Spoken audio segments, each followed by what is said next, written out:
Saya itu bisa dibilang pecinta Jokowi. 2 periode saya turun ke jalan untuk membelanya karena saya cinta Indonesia. Negeri ini harus dipimpin orang yang punya tekad menjadikan Indonesia sebagai negara maju. Bahkan ketika ada beberapa orang mengajak saya untuk berkampanye supaya Jokowi bisa menjabat 3 periode, saya itu menolak keras. Saya hanya ingin Jokowi selesai dengan elegan dan nama baiknya menjadi harum karena dialah peletak pondasi kemajuan pembangunan negara sekarang ini. Saya tidak ingin nama beliau rusak karena dianggap haus kekuasaan. Tetapi semakin lama suara saya semakin lemah dalam pembelaan terhadap Jokowi. Terutama karena melihat fakta-fakta bahwa memang benar anak-anak Jokowi terlihat begitu mudah hidupnya dengan semua privilege dan fasilitas karena mereka anak-anak presiden.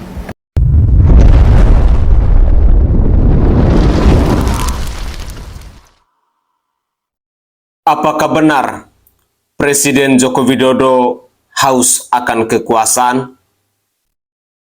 Assalamualaikum warahmatullahi wabarakatuh. Salam, Om Swastiastu, Namo Buddhaya, salam kebajikan, dan salam sejahtera untuk kita semua. Saudaraku sebangsa dan setanah air, para penonton kanal YouTube-ku yang sangat saya hormati dan sangat saya cintai.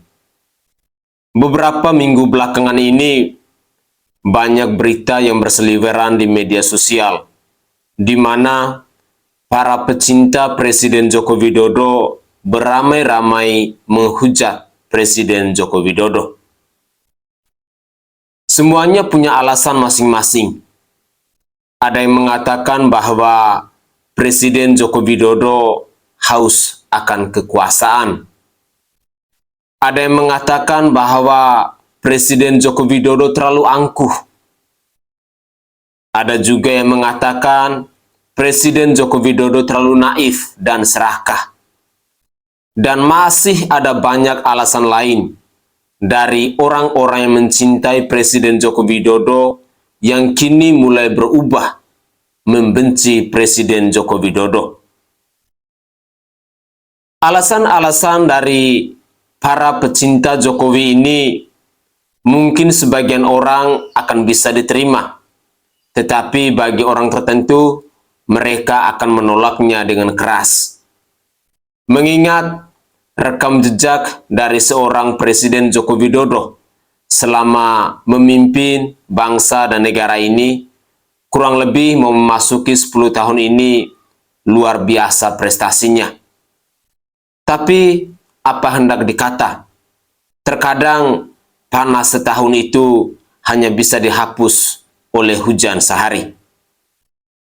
Saudaraku sebangsa dan setanah air, dalam beberapa menit ke depan, saya ingin menghadirkan cuplikan-cuplikan video yang datangnya dari Jokowi Lovers. Semoga saja cuplikan-cuplikan video ini bisa membuka wawasan kita, bisa menginspirasi diri kita akan hal-hal yang baru. Apa alasan mendasar kenapa para pecinta Jokowi beramai-ramai menghujat Presiden Joko Widodo? Mari kita simak bersama-sama. Salam waras, salam sehat, salam NKRI, peace, Indonesia damai. Jokowi Lovers, sore hari ini ya di sebuah pantai ya di Bali, saya ingin menyampaikan sesuatu hal ya. Setiap kali ada orang yang mencoba untuk memframing dan merusak nama Pak Jokowi, maka saya harus hadir untuk meluruskan. Yang pertama yang ingin saya luruskan adalah pernyataan para buzzer dan politisi dari PDIP. Yakni yang pertama, pegiat media sosial yang saat ini sedang berseberangan dengan Pak Jokowi.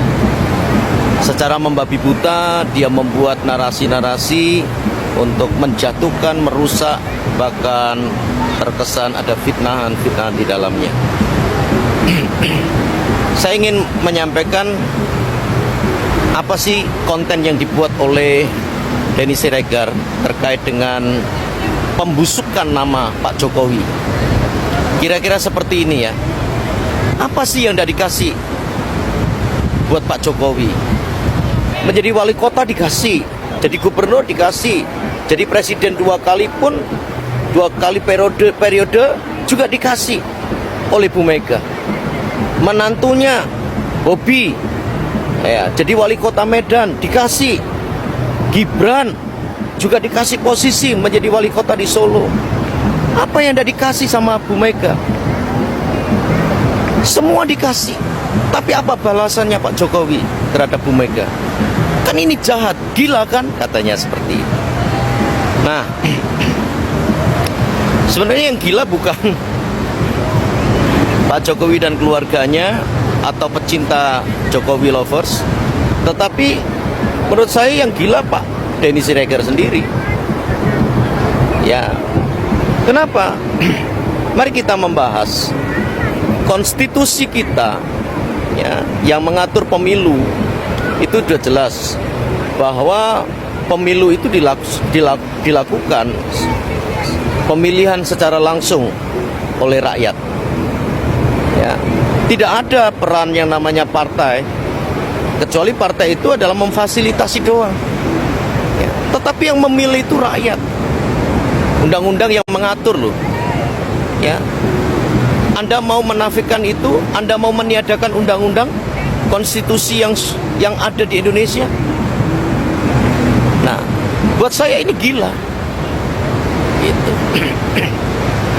Jadi saya ingin menekankan kepada Pak Denny Siregar, waraslah sedikit, jangan jadi orang gila yang kemudian tabrak sana tabrak sini, hancurkan reputasi dan juga integritas seorang Presiden Joko Widodo. Ya, itu yang pertama adalah tentang Denny Siregar. Yang kedua, politisi dari PDIP yang bernama Masinton Pasaribu pada waktu rapat paripurna DPR RI, dia mengajak seluruh fraksi yang ada di DPR untuk menggunakan hak angket. Dan intinya adalah pemaksulan Jokowi dari jabatannya sebagai presiden. Apa ini bukan gila juga? Gitu loh. Baik Denny Siregar maupun Masinton Pasaribu sedang memframing bahwa Pak Jokowi itu sedang membangun politik dinasti. Oke, pengertian politik dinasti apa sih? Politik dinasti itu ketika misalnya seperti Pak Jokowi begini, dengan jabatannya, dengan kedudukannya, dengan posisinya, dia mulai menempatkan, misalnya Gibran ditempatkan sebagai menteri apa, Bobi ditempatkan sebagai apa, lalu kemudian juga Kaisang ditempatkan di posisi strategis selama Pak Jokowi menjabat sebagai presiden. Tetapi ini apa? Ya kan? Gibran dipilih oleh rakyat menjadi wali kota di Solo.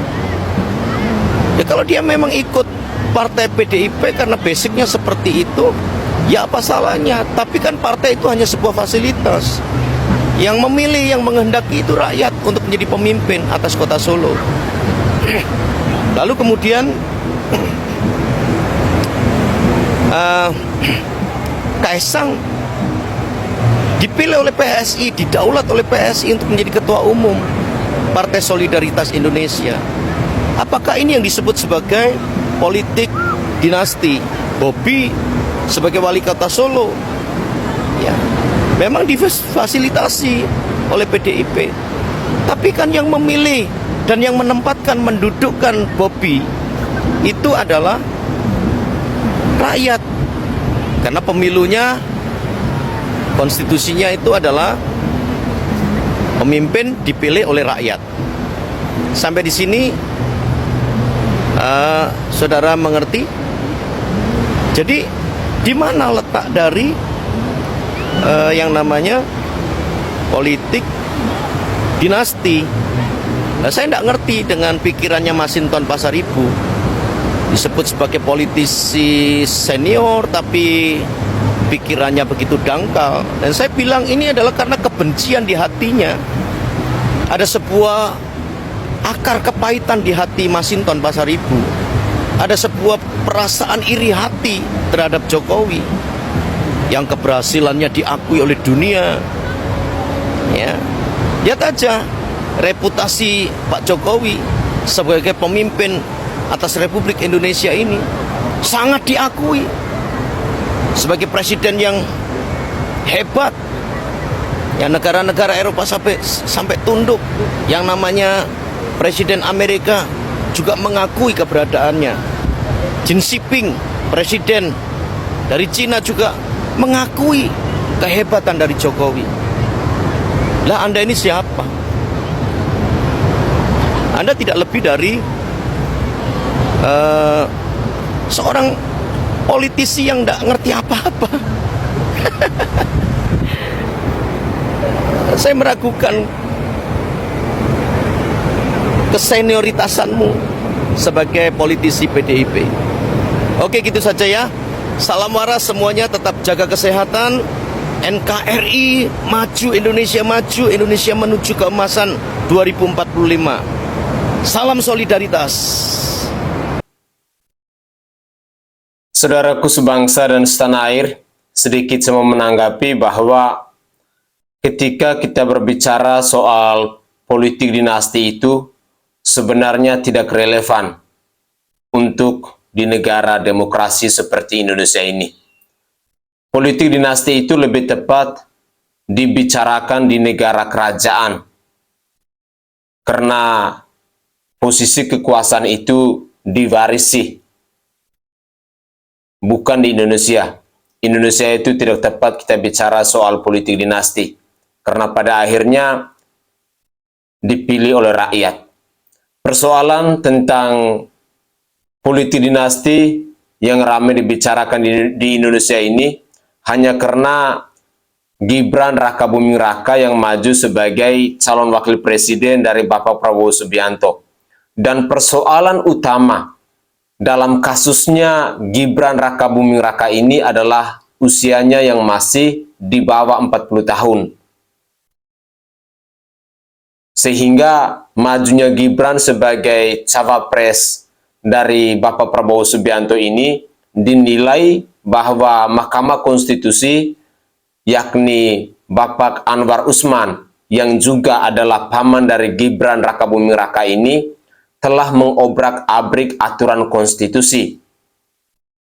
Mungkin itu adalah persoalan yang paling penting yang sampai hari ini masih menjadi polemik di Mahkamah Konstitusi. Sehingga banyak sekali aksi demonstrasi yang digelar atau yang dilakukan oleh sejumlah mahasiswa. Dan juga kita melihat ada beberapa ahli hukum tata negara yang ramai membicarakan hal ini. Bahkan dari MK-MK pun ikut bersuara. Dan kita semua pastinya akan menunggu keputusan akhirnya akan seperti apa yang akan disampaikan pada tanggal 7 atau 8 November 2023 terkait dengan kasus yang menjadi polemik besar di Mahkamah Konstitusi ini. Jadi sekali lagi saya garis bawahi bahwa politik dinasti sangat tidak relevan berbicara di negara demokrasi seperti Indonesia. Politik dinasti itu lebih tepat dibicarakan di negara kerajaan. Begitulah kira-kira. Mari kita lanjutkan lagi.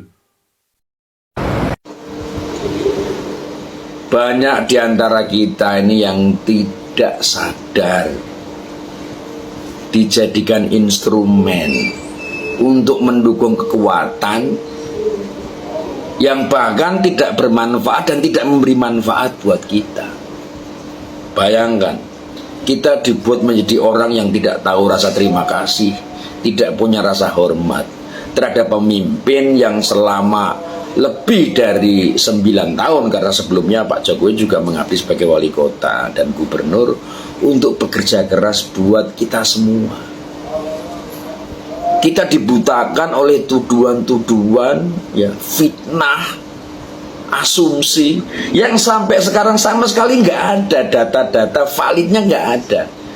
Apa yang disebut sebagai politik dinasti, ya, apa yang dikatakan sebagai haus kekuasaan, terus kemudian privilege untuk anaknya, ya, macem-macem lah. Lu sekarang sederhana aja, kalau memang kasus di MK ini memang benar-benar bermasalah, ada pelanggaran, ya harusnya sudah selesai. Sudah ada dewan kehormatan, sudah ada sidangnya gitu. Ya harusnya gampang kok. Terus kemudian yang ditiupkan adalah adanya tekanan dari kekuasaan, ya, tuduhan bahwa presiden tidak netral, menggunakan instrumen ASN dan kepala daerah untuk memenangkan salah satu calon. Buktinya mana? Lu yang penting itu bukti. Kalau memang ada, ya, bukti konkret yang menunjukkan bahwa memang kekuasaan digunakan untuk mencampuri proses pilpres ini, silakan. Dan kalau sudah ada buktinya, ya silakan diurus, diperkarakan gitu loh. Ini cuma pakai video-video, pakai potongan-potongan berita, mengutip omongan sana sini. Sekarang mbok ya lebih konkret, lebih jelas, lebih tegas. Jangan mengaburkan, jangan mengacaukan masyarakat dengan berita-berita yang tidak benar gitu loh. Akibatnya kita ini jadi orang-orang yang nggak tahu terima kasih. Ada orang yang pikiran, waktunya, tenaganya dihabiskan untuk mikirin kita semua. Lah kita terima kasih aja enggak. Malah sekarang menyerang, membenci. Kita ini orang apa? Wong kita itu nggak bisa kok bantu sekecil apapun aja, nggak bisa, selain bahwa kita sebagai warga negara harusnya patuh terhadap aturan, taat, ya, ikut ketika dibenahi supaya semuanya maju, tertib. Lah buktinya sekarang, dulu kita ini disebut sebagai negara yang kotor gitu, selalu dibandingkan dengan Singapura. Singapura bersih, ya, Indonesia itu kotor segala macam, kumuh dan lain-lain. Loh, sekarang dengan pembangunan kita bisa melihat, turis yang datang ke Indonesia melihat bagaimana mereka naik MRT, bagaimana mereka ada di Jakarta, mereka melihat kawasan yang rapi. Loh, ternyata kita bisa kalau kita mau mentaati itu. Dan siapa yang memulai? Sekarang ini Indonesia memiliki kota yang modern dengan berbagai macam fasilitas. Kita bangga, kita nggak malu lagi sama negara tetangga. Malaysia mulai merasa ketinggalan sama kita. Lu ada orang yang bisa membuat kita menjadi sehebat ini, kok kita berterima kasih aja tidak. Bahkan berbalik mencaci maki untuk sesuatu yang kita aja nggak pasti. Kita diperalat sama kelompok yang ketakutan. Karena kalau sampai Pak Jokowi ini ketahuan mendukung salah satu calon, kemudian diikuti oleh masyarakat, selesai sudah. Makanya masyarakat dibuat kehilangan kepercayaan, ya. Oh, semua hal yang jelek dituduhkan, dan herannya kita ya gampang percaya. Kita ini bangsa yang seneng gibah, ya, seneng gosip, terus gampang percaya. Tidak mau cross check, tidak mau ngecek dulu, tidak tabayun, langsung ikut hanya karena kita merasa, oh, saya mendukung calon yang ini. Lu terserah mau mendukung calon siapa, itu terserah. Kalau memang yakin, ya, percaya bahwa calonnya akan membuat Indonesia lebih bagus, ya tidak apa-apa. Tapi kita lihat sekarang kelompok mana yang paling banyak menyebarkan berita-berita bohong, black campaigns, ya. Kelompok yang saya pikir nggak mungkin orang santun selama ini selalu dalam setiap pidato, dalam setiap orasi selalu bilang kita dengan cara baik gitu ya.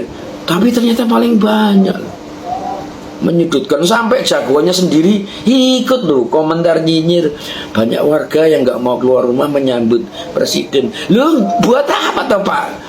Lah wong Basel aja udah tiap hari nyinyir, banyak kok sampean yo ikut-ikutan. Tapi ya alam itu ada ya. Nanti kita semua akan tahu. Semakin banyak orang mengumbar keburukan, melakukan kecurangan, menyebarkan hal-hal negatif, nanti berbalik akan mengenai diri sendiri. Sudah benar Pak Jokowi itu sudah kerja aja udah, nggak usah didengerin, nggak usah dimasukin hati, kerja aja buat kita itu ya. IKN diselesaikan supaya kita bisa memiliki ibu kota baru yang modern, yang hijau, satu-satunya nanti di dunia. Ya, sudah benar. Ibaratnya Pak Jokowi itu kerja dilempari batu tetap jalan lurus gitu loh. Masuk kita nggak punya empati sama itu. Sekarang ya kayak influencer yang ada di medsos itu loh. Tiap hari nyari bahan buat ngejelekin, buat mendiskreditkan, buat menjatuhkan Pak Jokowi. Lalu mereka itu membantu sedikit mikir soal bangsa aja enggak. Mereka tidur nyenyak, Pak Jokowi itu masih belusukan. Dari berbagai macam tempat kunjungan dari luar negeri, enggak istirahat, langsung ke Papua, ke Sumatera, ke pelosok-pelosok. Lah influencer itu kan kerjanya cuma ngarang-ngarang, nyari-nyari. Mereka juga ikut menikmati kemajuan Indonesia ini. Mereka bisa ikut bangga bangsanya kayak gini. Tapi masih tega aja menjelekkan. Minimal beginilah, kalau kita ini nggak bisa memberikan kontribusi sumbangsi untuk bangsa ini, ya setidak-tidaknya menyejukkan, menjaga ketenangan di masyarakat. Kalau memang ada satu hal yang tidak baik dan datanya lengkap, ada pelanggaran, ya coba dibicarakan dengan cara yang baik. Lupa kalau kita ini menganut asas musyawarah, mufakat, gotong royong dan lain-lain. Dikit-dikit agresi, dikit-dikit demo, dikit-dikit gugat. Ada berita yang nggak enak dikit digede-gedein, dibakar. Sekarang itu juga orang-orang besar yang namanya besar ya, tokoh-tokoh, ya idola, seniman, kok bisa kayak gitu? Ini hanya karena kepentingan satu kelompok dengan kekuatannya untuk memperalat masyarakat dan semua elemen tokoh-tokoh ini untuk menghancurkan satu orang. Tapi ya memang hebat ya Pak Jokowi, satu orang yang ngeroyok itu rame-rame. Dan hebatnya Pak Jokowi, dikeroyok orang banyak segitu, tokoh-tokoh hebat-hebat ikut ngomong, ikut jelekin. Saya tetap nggak percaya lu sama mereka. Saya tetap percaya Pak Jokowi. Lu mau dibilang saya penjilat kayak, mau dibilang saya mengkultus kayak, mau dibilang saya memberhalakan kayak, serah. Saya cuma mau berterima kasih. Saya cuma pengen menjadi warga negara yang tahu berterima kasih dan bisa menghormati orang yang bekerja buat saya. Kalian nggak bisa berterima kasih, kalian nggak menaruh rasa hormat, ya urusan kalian.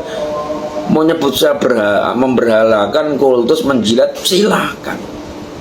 Tapi sebagai manusia, saya pengen menunjukkan rasa hormat saya kepada orang yang baik. Itu saja ya. Semoga bermanfaat buat teman-teman semua. Terima kasih. Mengenai putusan MK, silahkan ditanyakan ke Mahkamah Konstitusi. Jangan saya yang berkomentar. Silahkan juga pakar hukum yang menilainya.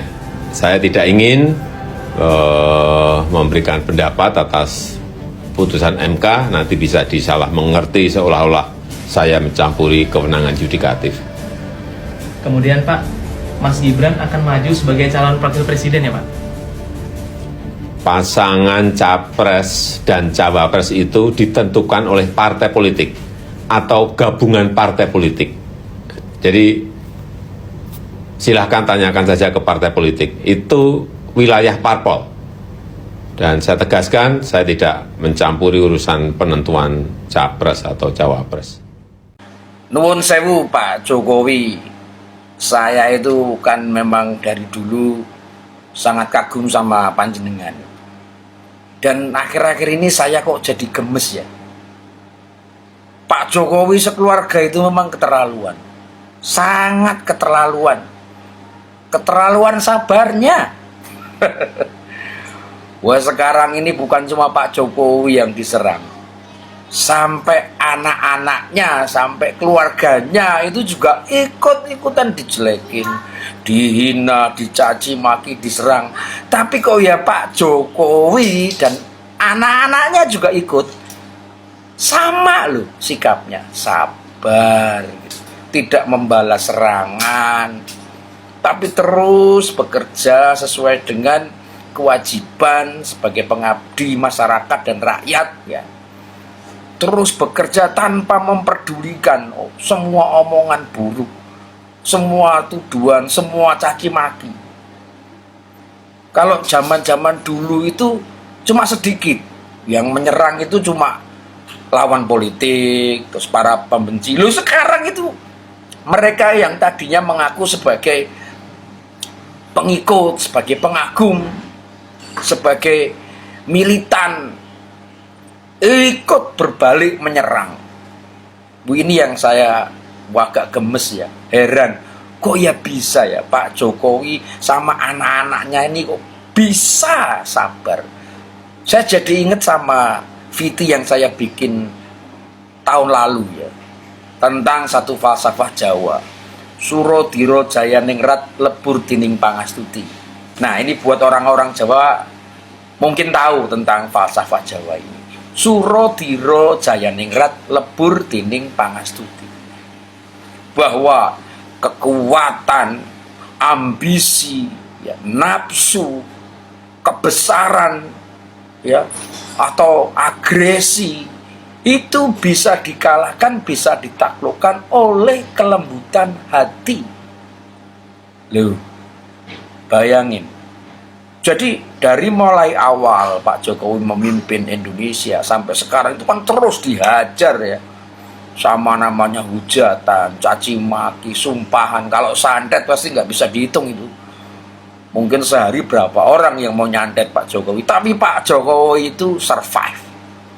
Bukan cuma survive, tapi terus saja bekerja, melayani masyarakat, memenuhi semua kebutuhan kita, mikirin kita siang malam. Dari mulai Sabang sampai Merauke, Pak Jokowi berusuhan itu bukan cuma pas kampanye untuk mengambil hati, tapi sampai sudah jadi presiden terus aja belusuan ke tempat-tempat yang nggak enak. Kita semua tidur nyenyak, Pak Jokowi masih masuk kampung, ketemu warga, ngomong, tanya masalahnya apa. Lu bayangin. Jadi bukan cuma survive, bukan cuma selamat, tapi juga terus melakukan pengabdian dan pekerjaan. Walaupun dicaci maki, Pak Jokowi membangun semua daerah di Indonesia ini, tak peduli daerah itu dulu milih dia apa enggak, menangin dia apa enggak. Sampai saya ingat tuh waktu Pak Jokowi ke Aceh itu gubernurnya sampai enggak enak karena Aceh dulu tidak memenangkan Pak Jokowi, tapi Pak Jokowi terus bersemangat membangun Aceh. Itu lucu. Jadi ya buat Pak Jokowi ketika dia sudah menjadi Presiden Republik Indonesia, ya semua warga negara Indonesia ini memang menjadi tanggung jawab dia, ya, yang harus dinaikkan kesejahteraannya, yang harus dipikirkan keselamatannya. Ini visi saya setahun yang lalu. Suro diro jaya ningrat lebur dining pangastuti. Ternyata Pak Jokowi berhasil mengajarkan kepada anak-anaknya untuk terus bergerak, ya, meyakini kebenaran yang diyakini, bekerja tanpa pamrih, walaupun terima kasih aja nggak dapat, malah yang dapat hujatan. Lucu ya kalau Pak Jokowi dibilang haus kekuasaan. Dari zaman wali kota gajinya nggak pernah diambil, tapi disumbangkan untuk kebutuhan masyarakat. Sekarang Gibran Rakabuming jadi wali kota mengikuti jejak yang sama. Gajinya nggak pernah diambil, dipakai untuk kebutuhan dan pelayanan masyarakat. Lah kayak gitu kok disebut haus kekuasaan? Itu gimana rumusnya? Gitu loh. Nah, sekarang ini yang menarik adalah kalau dulu Pak Jokowi itu berhasil membuat orang-orang yang menjadi lawan politiknya, para pembencinya itu terkesima dengan kebaikannya, dengan karya-karya dan keberhasilannya. Nah, sekarang ini yang menarik adalah akan lebih banyak orang lagi terperangah, terkagum-kagum karena kebaikan Pak Jokowi ini. Termasuk orang-orang yang tadinya mengaku mendukung, berbalik menyerang dia. Kita tunggu akan ada peristiwa besar yang mengejutkan orang yang lebih banyak lagi. Bukan hanya mereka yang sejak awal membenci, tapi mereka yang sekarang keblinger memusuhi dan menuduh Pak Jokowi sebagai pengkhianat. Terima kasih. Pak Jokowi kalau nggak ada PDI Perjuangan juga, aduh, kasihan dah.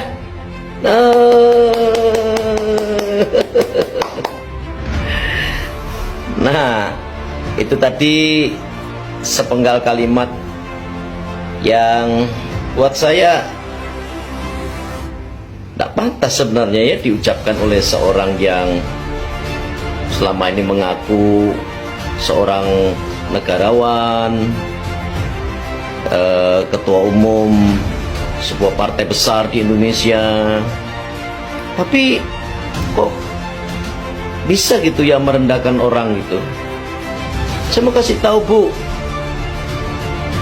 yang ajak ibu bicara di depan ibu, yang ibu perlakukan seperti seorang anak kecil yang dibawa ke ruang kepala sekolah karena melakukan sebuah kesalahan.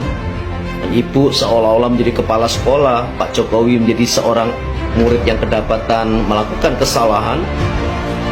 Lalu kemudian keluar kalimat ini Bu, Pak Jokowi kalau nggak ada PDI Perjuangan juga, aduh kasihan dah, lalu takut-takut begini. Arogan banget sih Bu. Oke guys, itulah cuplikan-cuplikan video dari Jokowi Lovers yang bisa saya sajikan ke hadapan pemirsa sekalian. Dalam beberapa penyampaian disampaikan oleh Jokowi Lovers ini, poin yang pertama, kita diingatkan kembali untuk menjadi pribadi yang bisa bersyukur dan berterima kasih atas apa yang telah dikerjakan oleh Presiden Joko Widodo selama ini di bangsa dan negara ini.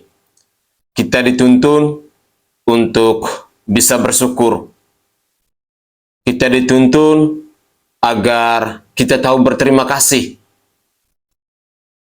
Mungkin kekecewaan yang dialami oleh para pecinta Jokowi sehingga mereka berbalik untuk menghujat Presiden Joko Widodo ini berawal dari Mas Gibran ya. Itu mungkin poin pentingnya ada di situ. Sehingga para Jokowi Lovers ini, orang-orang yang mencintai Presiden Jokowi, rasanya tidak terima. Bahkan kita saksikan rumah-rumah Jokowi di berbagai tempat banyak yang sudah dibubarkan akibat kekecewaan mereka ketika Gibran Rakabuming Raka tiba-tiba menjadi cawapres dari Bapak Prabowo Subianto. Lalu pun yang kedua, di dalam cuplikan video yang terakhir tadi, ketika ada penilaian bahwa Ibu Megawati ini terlalu arogan, terlalu angkuh. Mungkin ada benarnya bagi orang-orang yang melihat, karena memang akhir-akhir ini banyak sekali pembicaraan di media sosial menyangkut perkataan dari Ibu Megawati ini. Dan sampai saat ini pun isu ini masih terus disuarakan, masih terus ramai dibicarakan di media sosial. Apakah benar bahwa hanya gara-gara ucapan Megawati ini lalu membuat Presiden Joko Widodo tersinggung? Ataukah ada hal-hal internal di PDIP sendiri bersama Bapak Presiden Joko Widodo yang membuat Bapak Presiden Joko Widodo ini jadinya menjaga jarak dengan PDIP. Tapi setahu saya, sampai hari ini Bapak Presiden Joko Widodo masih menjadi keluarga besar dari PDIP dan masih menjadi kader PDIP. Semoga saja polemik politik yang terjadi hari ini maupun pada hari-hari sebelumnya, semoga segera mendapatkan jalan penyelesaiannya agar dinamika politik di negara kita ini tidak semakin hari semakin memanas, tetapi kita berharap bahwa semakin hari itu semakin adem. Itu adalah harapan dari kita yang rakyat jelata. Mungkin itu saja tanggapan singkat saya, dan semoga cuplikan video ini bisa bermanfaat bagi kita semua. Bagi yang suka dengan cuplikan-cuplikan video yang saya sajikan dalam video saya ini, silakan share video saya ini di link media sosial kalian, agar semakin banyak orang yang mengetahui siapa itu Bapak Presiden Joko Widodo dan apa komentar dari Jokowi Lovers terhadap Presiden Joko Widodo maupun terhadap Ibu Megawati Soekarno Putri. Saya Sainai dari Provinsi Nusa Tenggara Timur. Saatnya kita yang rakyat jelata harus berani untuk bersuara. Salam hormat, salam NKRI, dan salam Pancasila untuk kita semua. Tetaplah semangat dan jangan pernah menyerah.